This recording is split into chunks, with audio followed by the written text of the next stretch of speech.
Hello বন্ধুরা, আজ আবার চলে এলাম একটা রেসিপি নিয়ে।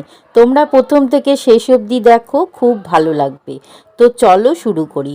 প্রথমে 4টে ডিম সেদ্ধ করে নিয়েছি, এবার চারিদিকটা একটু চিড়ে নিচ্ছি। তারপরে বিট লবণ আর গোলমরিচ মাখিয়ে রেখে দিচ্ছি কিছুক্ষণ। ততক্ষণ মশলাটা করে নেব। প্রথমে মিক্সির জারে 1 মুঠো চীনাবাদাম শুকনো ঘুরিয়ে নেব।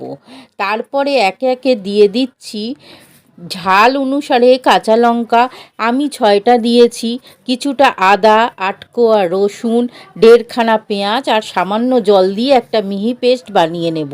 তারপরে কড়াইয়ে 2 চামচ তেল দিয়ে তেল গরম হলে 1 মুঠো কসুরি মেথি দিয়ে ডিমগুলো হালকা ভেজে তুলে নেব। তারপরে ওই তেলেতেই একটা পেঁয়াজ সরু করে কাটা সেটা দিয়ে অল্প ভাজা করে একটা টমেটো কুচি করে কাটা সেটা দিলাম। একটু নরম হয়ে গেলে টমেটোটা দিলাম।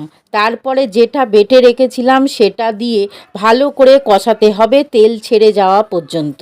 তারপরে ডিমগুলো দিয়ে মিশিয়ে 1 চামচ চিনি, 1 চামচ গোলমরিচ আর মিক্সির বাটি ধোয়া জল আর একটু জল দিয়ে পরিমাণ মতো লবণ দিয়ে মিশিয়ে ঢাকা দেব। 5 মিনিট পর দেখো বন্ধুরা, উপর থেকে তেল ভেসে উঠেছে, নামিয়ে নেব। এই পদটা দিয়ে সব কিছুই খাওয়া যায়, রুটি, পরোটা, নান। ভালো লাগলে পাশে থেকো বন্ধুরা।